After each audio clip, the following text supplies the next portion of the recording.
ಕರುನಾಡಿಗೆ ಭಕ್ತಿಪೂರ್ವಕ ನಮಸ್ಕಾರಗಳು.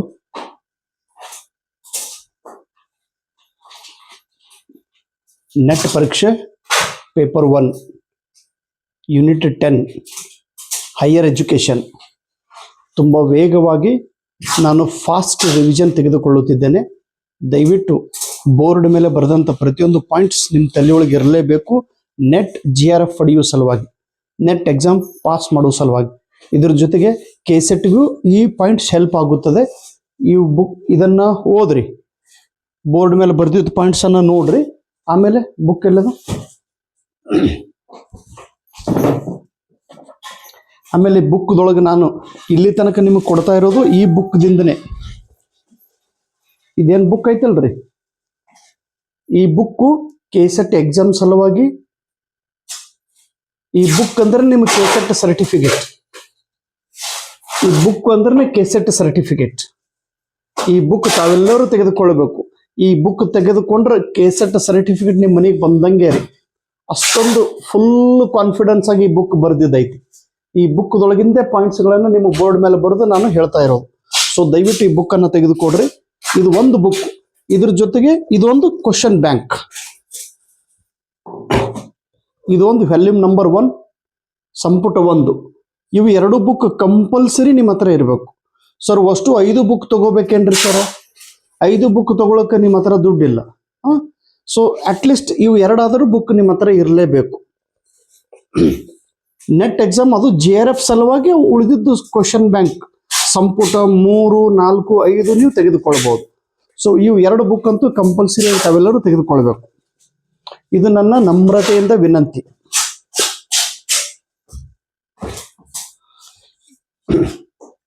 ಇನ್ನು ಪ್ರಾಚೀನ ವಿಶ್ವವಿದ್ಯಾಲಯಗಳು ಯಾವ ನೋಡೋಣ. ವಲ್ಲಭಿ ವಿಶ್ವವಿದ್ಯಾಲಯ, ಇದು ಕ್ರಿಸ್ತಶಕ 8ನೇ ಶತಮಾನದಲ್ಲಿ ಅಂದ್ರೆ 800 ವರ್ಷದಲ್ಲಿ ಇದನ್ನು ಸ್ಥಾಪಿಸಿದ್ರು ಗುಜರಾತ್ ರಾಜ್ಯದಲ್ಲಿ. ಪ್ರಶ್ನೆ ಹೀಗೆ ಕೇಳ್ತಾರ್ರಿ, ವಲ್ಲಭಿ ವಿಶ್ವವಿದ್ಯಾಲಯ ಭಾರತದ ಯಾವ ದಿಕ್ಕಿನಲ್ಲಿದೆ? ಪಶ್ಚಿಮ ದಿಕ್ಕಿನಲ್ಲಿ ಇದೆ. ವಲ್ಲಭಿ ವಿಶ್ವವಿದ್ಯಾಲಯ ಸ್ಥಾಪಿಸಿದವರು ಯಾರು? ಭಟ್ಟರಕ ರಾಜ. ಇನ್ನು ವಲ್ಲಭಿ ವಿಶ್ವವಿದ್ಯಾಲಯದೊಳಗ ಇಬ್ರು ಸ್ಕಾಲರ್ ಜನರದಾರ, ಒಬ್ರು ಗುಣಪತಿ, ಒಬ್ರು ಶ್ರೀಪತಿ. ನೆಕ್ಸ್ಟ್ ಇನ್ನು ವಿಕ್ರಮಶೀಲ ವಿಶ್ವವಿದ್ಯಾಲಯ, ಇದು ಕೂಡ ತಕ್ಷಶಿಲಾ ಮತ್ತು ನಳಂದ ಎಷ್ಟು ಪ್ರಸಿದ್ಧ ಇದೆಯೋ ಅಷ್ಟೇ ವಿಕ್ರಮಶೀಲ ವಿಶ್ವವಿದ್ಯಾಲಯ ಕೂಡ ಪ್ರಸಿದ್ಧವಿದೆ. ಇದನ್ನ ಸ್ಥಾಪನೆ ಮಾಡಿದವರು ಧರ್ಮಪಾಲ, ಇವರು ಧರ್ಮಪಾಲ್. ಇನ್ನ ಮಹತ್ಸವೀರ, ಕುಲಪತಿಗೆ ಮಹತ್ಸವೀರ ಎಂದು ಕರೆಯುತ್ತಾರೆ. ಇನ್ನು ವಿಕ್ರಮಶೀಲ ವಿಶ್ವವಿದ್ಯಾಲಯ ಬಗ್ಗೆ ಪರೀಕ್ಷೆದ ಪ್ರಶ್ನೆ ಹೀಗೆ ಕೇಳ್ತಾರೆ, ತಾಂತ್ರಿಕ ಬೋಧನೆ. ತಾಂತ್ರಿಕ ಅಂದ್ರೆ ತಂತ್ರ ಮಂತ್ರಗಳು, ದೆವ್ವ ಭೂತ ಹಿಂಗಂತ ತಂತ್ರಗಳು. ತಾಂತ್ರಿಕ ಬೋಧನೆ ಈ ವಿಕ್ರಮಶೀಲ ವಿಶ್ವವಿದ್ಯಾಲಯದಲ್ಲಿ ನಡೆದಿತ್ತು. ಖರೇದ್ರಿ ಹಂಗ ತಾಂತ್ರಿಕ ಶಿಕ್ಷಣ, ತಾಂತ್ರಿಕ ಬೋಧನೆ ಈ ವಿಕ್ರಮಶೀಲ ವಿಶ್ವವಿದ್ಯಾಲಯದಲ್ಲಿ ನಡೆಯುತ್ತಿತ್ತು. ಉದಂತಿಪುರ ವಿಶ್ವವಿದ್ಯಾಲಯ ಒಡಿಶಾ ರಾಜ್ಯದಲ್ಲಿದೆ. ಕ್ರಿಸ್ತಶಕ 700 ವರ್ಷದಲ್ಲಿ ಇದನ್ನು ಸ್ಥಾಪಿಸಿದ್ರು. ಗೋಪಾಲ ರಾಜ ಇದನ್ನು ಸ್ಥಾಪಿಸಿದ್ದಾರೆ. ಮಿಥಿಲಾ ವಿಶ್ವವಿದ್ಯಾಲಯ ಬಿಹಾರದಲ್ಲಿದೆ. ಇಲ್ಲಿ ಕಲಿತಂತ ಇಬ್ಬರು ಸ್ಕಾಲರ್ಸ್, ಒಬ್ರು ವಿದ್ಯಾಪತಿ, ಒಬ್ರು ಜಯದೇವ್. ಇನ್ನು ಜಗದ್ದಲ ವಿಶ್ವವಿದ್ಯಾಲಯ, ಜಗದ್ದಲ ಕ್ರಿಸ್ತಶಕ 1100 ವರ್ಷದಲ್ಲಿ ಇದನ್ನು ಸ್ಥಾಪಿಸಿದ್ರು. ಇದು ಬಾಂಗ್ಲಾದೇಶದಲ್ಲಿ ಇದೆ. ರಾಜಾರಾಮ ಪಾಲ್ ಇವರು ಇದನ್ನ ಸ್ಥಾಪಿಸಿದ್ದಾರೆ.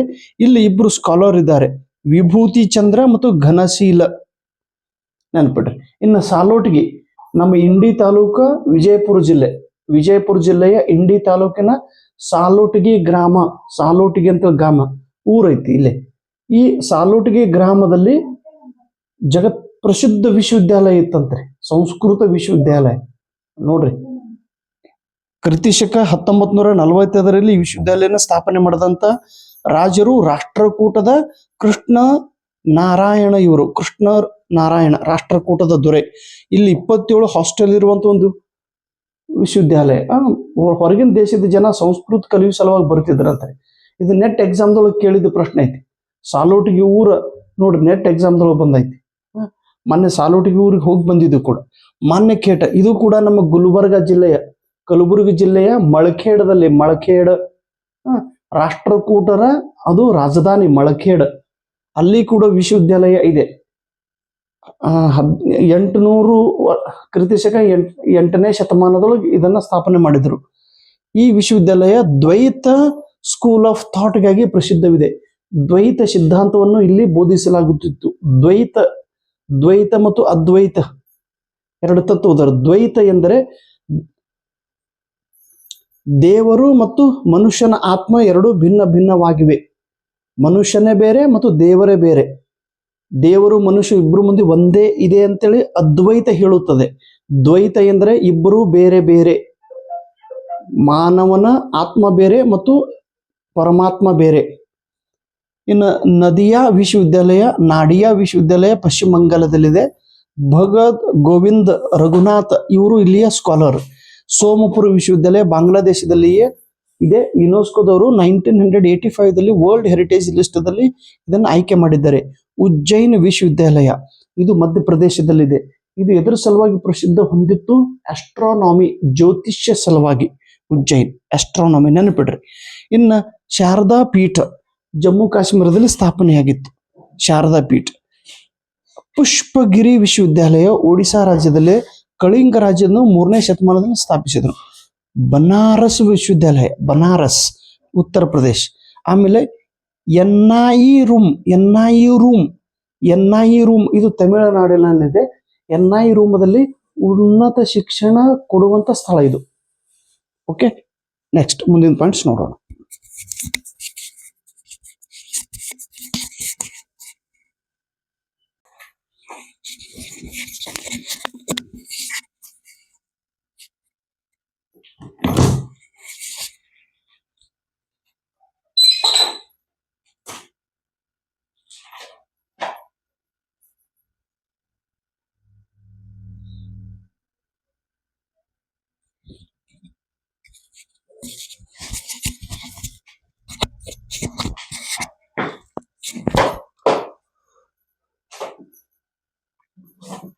ಪ್ರಾಚೀನ ಭಾರತದಲ್ಲಿರುವ ವಿದ್ವಾಂಸರು.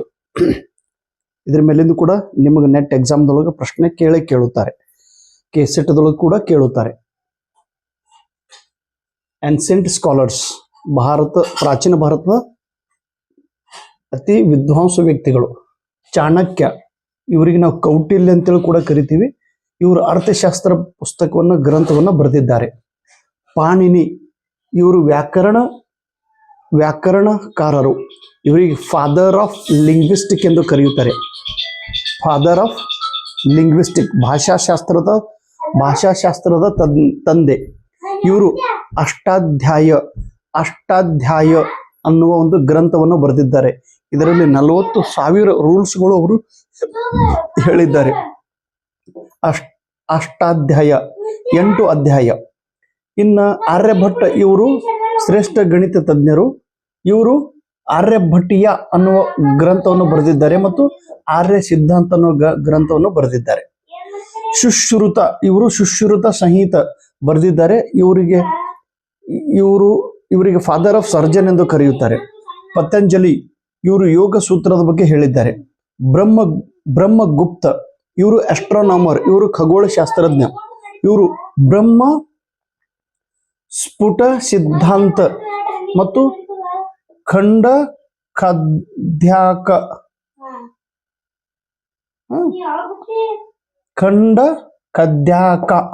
ಅನ್ನುವ ಗ್ರಂಥವನ್ನು ಬರೆದಿದ್ದಾರೆ.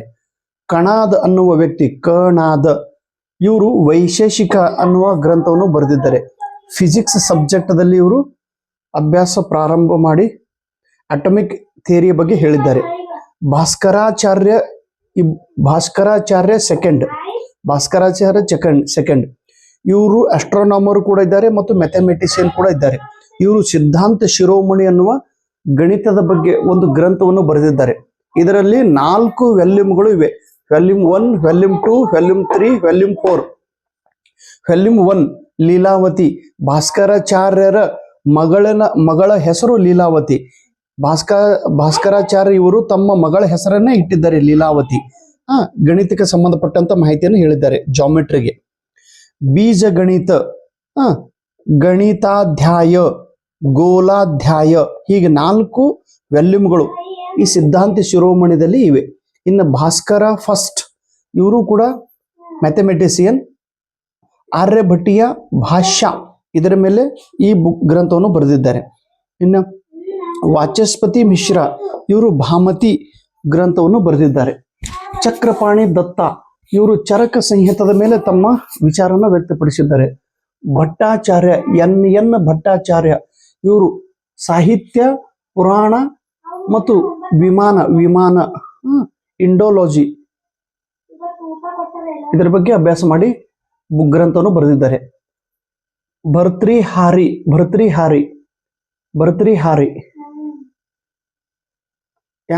ಭರ್ತೃಹಾರಿ ರಾಜನ್ ಹೆಸರದರಿ ಇವರು. ಉಜ್ಜೇನ ಏನದ ಮಧ್ಯಪ್ರದೇಶ ಉಜ್ಜೇನ್ ಅಲ್ಲಿದ ರಾಜ ಇವರು. ಭರ್ತೃಹಾರಿ ಇವರು ಭಾಷಾಶಾಸ್ತ್ರದ ಬಗ್ಗೆ ಅಭ್ಯಾಸ ಮಾಡಿದವರು. ಸ್ಪೀಚ್ ಥಿಯರಿ ಬಗ್ಗೆ ಹೇಳಿದ್ದಾರೆ. ಸ್ಫೋಟ ಥಿಯರಿಯ ಬಗ್ಗೆ ಹೇಳಿದ್ದಾರೆ. ಶತಕತ್ರಾಯ ಮತ್ತು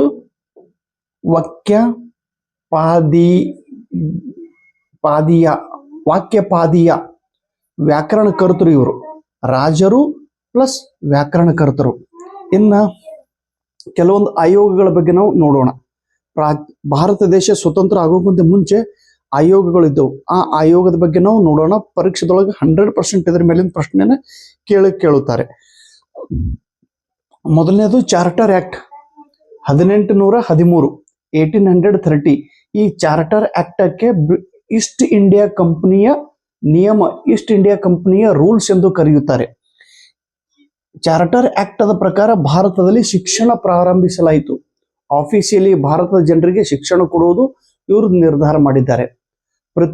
ಪ್ರತಿ ವರ್ಷ 1 ಲಕ್ಷ ರೂಪಾಯಿ ಖರ್ಚು ಮಾಡಲು ಚಾರ್ಟರ್ ಆಕ್ಟ್ ದಲ್ಲಿ ಹೇಳಲಾಗಿದೆ. ಇದು ಪೇಪರ್ದಾಗ ಪ್ರಶ್ನೆ ಕೇಳ್ತಾರೆ ನೋಡ್ರಿ. ಇನ್ನ ಚಾರ್ಟರ್ ಆಕ್ಟ್ ದ ಪ್ರಕಾರ 1817ರಲ್ಲಿ ಕಲ್ಕತ್ತಾ ನಗರದಲ್ಲಿ ಹಿಂದೂ ಕಾಲೇಜನ್ನ ರಾಜಾರಾಮ್ ಮೋಹನ್ ರಾಯ್ ಇವರು ಸ್ಥಾಪಿಸಿದ್ದರು. ರಾಜಾರಾಮ್ ಮೋಹನ್ ರಾಯ್ ನಂತರ 2010ರಲ್ಲಿ ಇದೇ ಕಾಲೇಜನ್ನ ಈಗ ಪ್ರೆಸಿಡೆನ್ಸಿ ಯೂನಿವರ್ಸಿಟಿ ಎಂದು ಹೆಸರಿಟ್ಟಿದ್ದಾರೆ. ಇದು ಭಾರತ ದೇಶದ ಅತ್ಯಂತ ಹಳೆಯ ವಿಶ್ವವಿದ್ಯಾಲಯ. ಯಾವುದು? Presidency university. 1818ರಲ್ಲಿ ಒಂದು ಕಾಲೇಜನ್ನ ಸ್ಥಾಪಿಸಿದರು, ಶ್ರೀರಾಮ್ಪುರ್ ಕಾಲೇಜ್. ಈ ರೀತಿ ನೆಕ್ಸ್ಟ್ ಪಾಯಿಂಟ್ ಅನ್ನು ನೋಡೋಣ.